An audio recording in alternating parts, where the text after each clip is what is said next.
ये जो फॉर्म आपके स्क्रीन पे दिख रहा है ये HDFC बैंक का अकाउंट ओपनिंग फॉर्म है। किसके लिए? तो जो हम लोग नॉर्मल इंडिविजुअल होते हैं, यानी कि एक नॉर्मल इंसान कोई है जो अपना अकाउंट HDFC बैंक में ओपन करना चाहता है, उसके लिए ये फॉर्म उसको भर के देना होता है। ठीक है। तो इस वीडियो में हम सीखने वाले हैं कि इस फॉर्म को किस तरह से सही चीज़ें सही जगह पे कैसे भरी जाए ये चीज़। और इसको भरने से पहले आपको दो तीन चीज़ें जो है वो आपको आपके माइंड में होनी चाहिए, आपको ध्यान रखना है इस फॉर्म को भरते टाइम। ठीक है। पहली चीज़ कि जब भी इस फॉर्म को आप भरना स्टार्ट करोगे तो आपका जो ध्यान होना चाहिए, यहाँ पे छोटे छोटे स्टार मार्क है उस पे होना चाहिए। जैसे कि देखो यहाँ पे जो नेशनलिटी लिखा हुआ है, यहाँ पे एक छोटा सा स्टार लगा हुआ है। ठीक है। यहाँ पे पैन नंबर लिखा हुआ है, पैन नंबर के बगल में एक छोटा सा स्टार लगा हुआ है। तो इस स्टार का मतलब ये होता है, इस पूरे फॉर्म में जहाँ जहाँ पे स्टार लगा हुआ है उसका मतलब ये होता है कि वो जानकारी आपको ज़रूर भरनी है, उसको आप छोड़ नहीं सकते। जहाँ जहाँ पे स्टार नहीं लगा हुआ उस जानकारी को आप छोड़ सकते हैं अगर आप चाहें तो। ठीक है। ये मतलब होता है। दूसरी बात, अगर इस फॉर्म को आप जब फिल कर रहे होंगे तो जो भी चीज़ें आप इसमें भरोगे, फिल करोगे, वो बड़े अक्षरों में लिखा जाना चाहिए। जैसे कि अगर आप ए लिखते हो तो ए ऐसे आप बड़े अक्षरों में लिखोगे, बी लिखते हो तो बी ऐसे आप बड़े अक्षरों में लिखोगे, सी लिखते हो तो ऐसे बड़े अक्षरों में लिखा जाएगा। ठीक है। ये दूसरी बात होगी। तीसरी बात, इस फॉर्म को भरने के लिए आपके पास दो ऑप्शन है, या तो आप ब्लैक पेन का यूज़ करो या ब्लू पेन का यूज़ करो। मैं प्रीफर करूँगा, मैं सजेस्ट करूँगा कि आपके पास अगर ब्लैक पेन हो तो ज़रूर ब्लैक पेन का ही यूज़ करें। ठीक है। अब बात करते हैं कैसे इसको फिल करना है। तो यहाँ पे देखो, सबसे पहले में ऑप्शन आता है आपके पास, यहाँ पे आपको टिक करना है। तो सबसे पहले में आता है कि आपका कौन सा आप मतलब इस HDFC में जो बैंक अकाउंट खोलना चाहते हो, आप कौन सा अकाउंट खोलना चाहते हो, सेविंग खोलना चाहते हो, saving max, saving salary, salary reimbursement, current, या फिर किड्स, ऐसे ऐसे करके 6-7 अकाउंट के नाम है। तो कौन सा अकाउंट आपको चाहिए? आप कोई लोग ऐसे हैं जो जॉब करना चाहते हैं तो जाहिर सी बात है वो सेविंग सैलरी चूज़ करेंगे, लेकिन मैं एक नॉर्मल स्टूडेंट हूँ, विद्यार्थी हूँ, तो मेरे को एक नॉर्मल सेविंग अकाउंट चाहिए, तो इसलिए मैंने जो सेविंग वाले ऑप्शन है इस पर टिक करके रखा हुआ है। ठीक है। फिर यहाँ पे आपको अपना ब्रांच का नाम लिखना है। जो भी आपका ब्रांच का नाम होगा HDFC का, मैंने ABC एज अ सैम्पल लिखा हुआ है क्योंकि ये जो फॉर्म है ये सैम्पल फॉर्म है। फिर आपको यहाँ पे अपना नाम बताना है। ठीक है। इस फॉर्म यहाँ इस जगह पे आपको अपना नाम बताना है। अब देखो, मेरा नाम ऋषभ पटेल है, यानी कि मेरा जो नाम है वो दो भागों में बटा हुआ है। कोई लोग ऐसे होंगे जिनका नाम तीन भागों में बटा हुआ होगा, तो किस तरह से लिखना है? तो देखो, मेरा नाम नॉर्मल ऋषभ पटेल है, और ये जो नाम यहाँ पे जो आप लिखोगे, ऐसे नहीं कि आप कुछ भी लिख दोगे।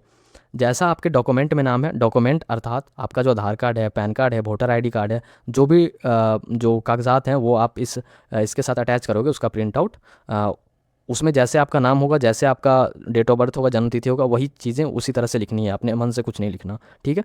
तो यहाँ पे मेरा नाम ऋषभ पटेल है, तो मैंने यहाँ पे पहले ऋषभ लिखा, उसके बाद ये वाला जो बॉक्स है इसको मैंने खाली छोड़ा हुआ है, और फिर मैंने पटेल लिखा हुआ है। इसका मतलब ये है कि जैसा कि मैंने बताया आपको, मेरा जो नाम है वो ऋषभ पटेल है, तो मेरा जो नाम है वो दो भागों में बटा हुआ है।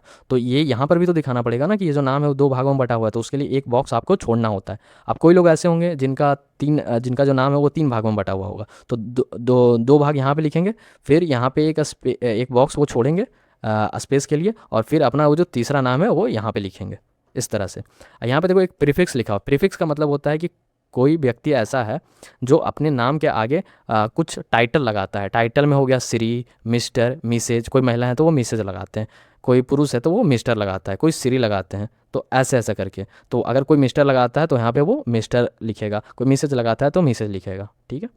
फिर आपको नेशनलिटी में बताना है, कि नेशनलिटी में बताना क्या है, आपको इंडियन ही लिखना है। ठीक है। यहाँ पे फिर पैन नंबर में आपका जो पैन कार्ड का नंबर होगा वो यहाँ पे आएगा।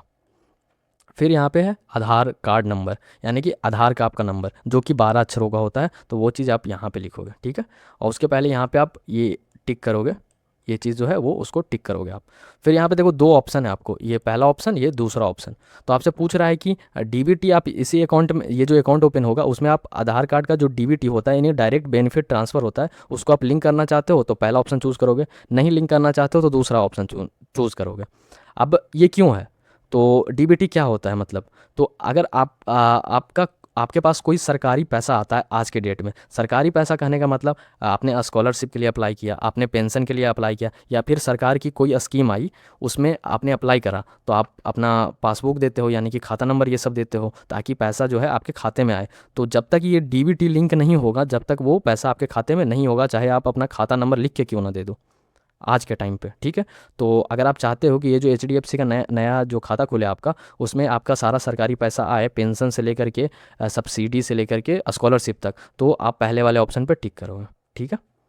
फिर यहाँ पे डेट ऑफ बर्थ में आपको जन्म तिथि बताना है। जन्म तिथि किस तरह से लिखना है, तो आगे का जो ये 2 बॉक्स दिख रहा है आपको, जिसमें मैंने 0 1 ऐसे ही दिखाने के लिए लिखा है, इसमें आपको दिन लिखना है कि कौन सा डे है। डे, दिन कहने का मतलब 1 तारीख था उस दिन, 2 तारीख था जब आप जन्म लिए थे, ये भी आपको डॉक्यूमेंट के अनुसार ही लिखना है। फिर आगे का जो 2 कॉलम है, इसमें आपको महीना लिखना है, यानी मंथ लिखना है। कहने का मतलब जनवरी फरवरी ऐसे करके, अगर जनवरी है तो वो पहला महीना है इसलिए 0 1 लिखेंगे, अगर फरवरी रहेगा तो 0 2 लिखेंगे क्योंकि दूसरा महीना है। फिर जो लास्ट के 4 कॉलम रहेंगे, इसमें आपको साल दिखाना है कि जब आप जन्म लिए थे उस टाइम कौन सा साल चल रहा था, 1980 था या फिर 2005 था, उस तरह से आपको लिखना है यहाँ पे।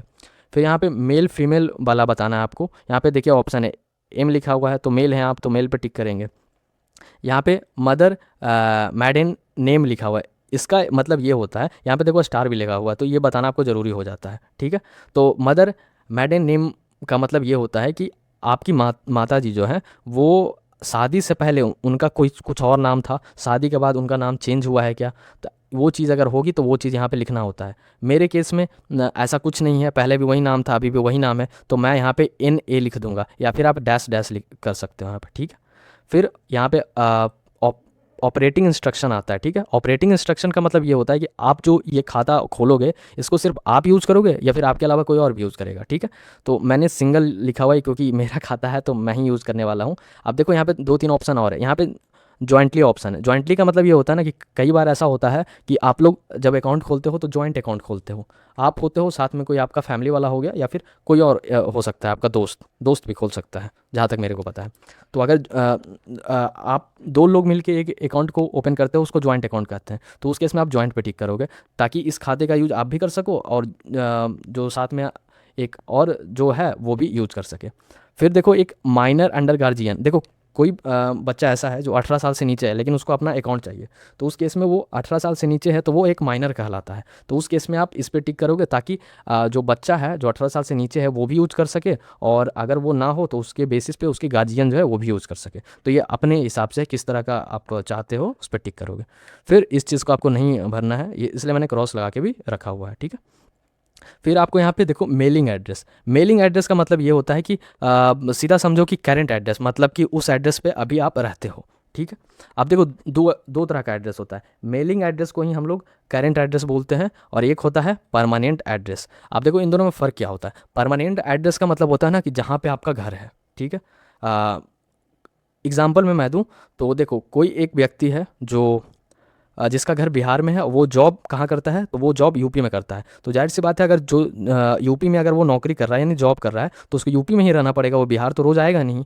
तो बिहार जो है उसका वो परमानेंट एड्रेस, यानी कि वो घर है उसका, वो हमेशा एड्रेस रहेगा। लेकिन जो यूपी में जहाँ पे वो अभी रह रहा है वो उसका मेलिंग एड्रेस हो जाएगा, या फिर वो करेंट, वो अभी के लिए वहीं पे रह रहा है इसलिए वो करेंट एड्रेस हो जाएगा। आप समझ पा रहे होगे। तो यहाँ पे ये प्रूफ अटैचमेंट में आपको टिक करना है पहले तो। उसके बाद फिर इस कॉलम में आपको बताना है आपका कोई कंपनी का नाम जहाँ पे आप रहते हो, फ्लैट नंबर हो सकता है, अपार्टमेंट नंबर हो सकता है, ये सब चीज़ें। फिर ये दूसरे कॉलम में आपको बताना है कि जिस एरिया में आप रहते हो उस रोड का कुछ नाम है, उस एरिया का कुछ नाम, उस कॉलोनी का कुछ नाम है, या फिर उसका रोड का कुछ नंबर है, वो चीज़ें। फिर आप तीसरी भी चीज़ यहाँ पे आपसे पूछा जा रहा है लैंडमार्क। लैंडमार्क का मतलब ये होता है कि आसपास कुछ फेमस जगह हैं, जैसे कि आप जहाँ पे रहते हो वहाँ पे आसपास में कोई अच्छा खासा मॉल है तो वो बहुत ज़्यादा फेमस है, तो वो मॉल का नाम आप यहाँ पे लिख सकते हो। फिर सिटी में आपको बताना है कि कौन से शहर में आप रहते हो, या फिर आपके आसपास का जो शहर है उसका नाम लिख सकते हो। फिर स्टेट में आपको बताना है राज्य का नाम, ठीक है। पिन कोड में आपको बताना है कि आपके एरिया का पिन कोड क्या होगा। कंट्री तो ऑब्वियस सी बात है इंडिया, यानी कि भारत में ही आप रहते हो। फिर देखो कोई लोग ऐसे हैं जिनका ऊपर वाला जो एड्रेस है उस जगह पे अभी वो रह रहे हैं, लेकिन उनका परमानेंट एड्रेस यानी घर कहीं और है, तो उस केस में ये ना टिक करके यहाँ पे जो मैंने टिक करके रखा हुआ है ये वो ना टिक करेंगे और दोनों वो फिल करेंगे। ऊपर में वो अभी जहाँ रह रहे हैं वो लिखेंगे, परमानेंट एड्रेस जहाँ पे वो उनका घर है वो एड्रेस नीचे लिखेंगे, ठीक है। लेकिन मेरे केस में क्या है कि जहाँ पे मैं अभी रह रहा हूँ और जो मेलिंग एड्रेस दोनों एक ही जगह का है, क्योंकि मैं स्टूडेंट हूँ तो मैं घर पे ही रहता हूँ। तो इस केस में मैंने इस पर टिक कर रखा है, और मेरे को ये नीचे वाला जो कॉलम है वो भरने की ज़रूरत नहीं है, क्योंकि ऊपर वाला ही सेम मेरा वही है, इसलिए मैंने इस पर टिक कर रखा है, ठीक है। फिर इसको आपको फिल नहीं करना। फिर यहाँ पे आपको अपना ईमेल आईडी जो है वो बताना है। फिर यहाँ पे आपको अपना मोबाइल नंबर बताना है। फिर इस चीज़ पे आपको टिक करना है यहाँ पे।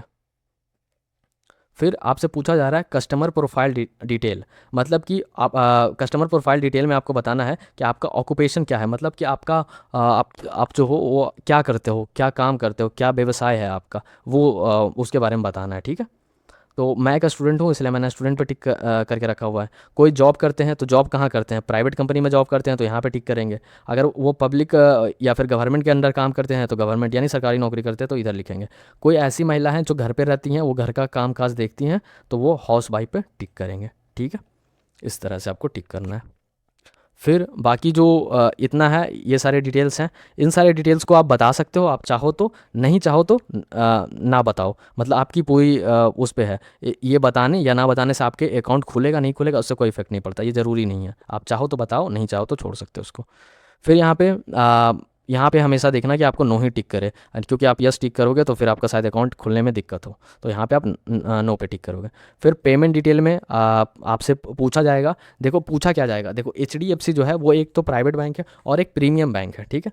तो कहने का मतलब ये है कि जब भी यहाँ पे आप अकाउंट खोलते हो तो डिपेंड करता है, आप यहाँ पे अपने ब्रांच वाले से पूछोगे कि अगर मैं सेविंग अकाउंट खोल रहा हूँ तो मेरे को कितना स्टार्टिंग में डिपॉजिट करना पड़ता है, ठीक है। तो मेरे केस में मैं जब अपना आसपास वाला जो HDFC का ब्रांच है वो विजिट करा था, तो उन्होंने बोला था कि आपको सेविंग अकाउंट अगर खोलना है तो उसके लिए 5,000 आपको स्टार्टिंग में जमा करना होगा बैंक के पास, ठीक है। वो पैसे अलग बात है कि आपके अकाउंट में ही आते हैं अकाउंट खुलने के बाद, लेकिन कम से कम 5,000 आपको जमा करना पड़ेगा। तो मैंने यहाँ पे चूज़ किया है कैश, क्योंकि हम जो पैसा जमा करेंगे अकाउंट खोलते टाइम वो कैश ही में देंगे। तो मैंने यहाँ पे कैश पे टिक करा है, और मेरे को जो अमाउंट बोला गया था 5,000 वो मैंने यहाँ पे लिखा हुआ है, ठीक है। और जब मैं ये फॉर्म सबमिट करूँगा उसके साथ ये 5,000 मेरे को देना पड़ेगा। अब डिपेंड करता है कि कोई अगर बड़े शहर में रहता है तो उसके लिए 8 से 10,000 भी हो सकता है। मेरा एक ठीक ठाक शहर है तो मेरे को 5,000 बोला गया। आपका अगर बहुत ज़्यादा छोटा शहर है तो आपको 2,000 या 3,000 भी बोला जा सकता है। आप एक बार उनसे कंफर्म करो इस चीज़ के लिए। फिर आपसे पूछा जा रहा है कि आपको एटीएम या डेबिट कार्ड चाहिए। इस अकाउंट को जब ओपन हो जाएगा उसके बाद आपको एटीएम या डेबिट कार्ड चाहिए। अब देखो एटीएम कार्ड और डेबिट कार्ड एक ही चीज़ का नाम है, कन्फ्यूज़ नहीं होना इसमें, ठीक है। अब मेरे को तो चाहिए एटीएम कार्ड। अब दूसरी ये बात है कि आप पूछोगे कि मोबाइल बैंकिंग यानी यूपीआई कैसे यूज़ कर सकते हैं, जैसे गूगल पे, फ़ोन पे, पेटीएम, ये सब कैसे यूज़ कर सकते हैं। तो आपके पास अगर एटीएम या डेबिट कार्ड होता है तो आप आराम से फ़ोन पे, गूगल पे ये सब यूज़ कर सकते हैं, ठीक है। तो मेरे को डेबिट कार्ड चाहिए तो मैंने यहाँ पे न्यू कार्ड रिक्वेस्ट है, इस पर टिक करा हुआ है। फिर आपको एटीएम कार्ड जो फर्स्ट नंबर ऑप्शन है इस पर टिक करना होगा यहाँ पे।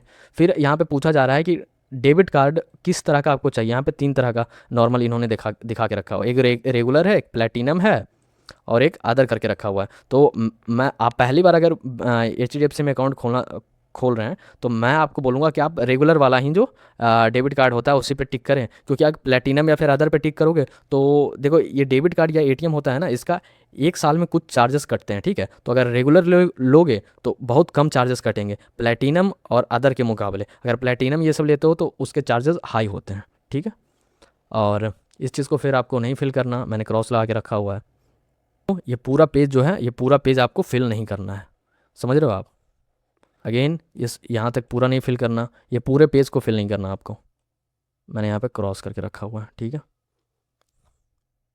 फिर यहाँ पे आपको एक पासपोर्ट साइज़ फ़ोटो चिपकाना है, ठीक है। और उसके बाद पासपोर्ट साइज़ फ़ोटो चिपकाने के बाद उस फॉर्म से उस फ़ोटो पे साइन करना है आपको, मतलब कि वैसा साइन करना है कि फॉर्म के साथ साथ फ़ोटो पर भी साइन हो फ़ोटो चिपकाने के बाद, ठीक है।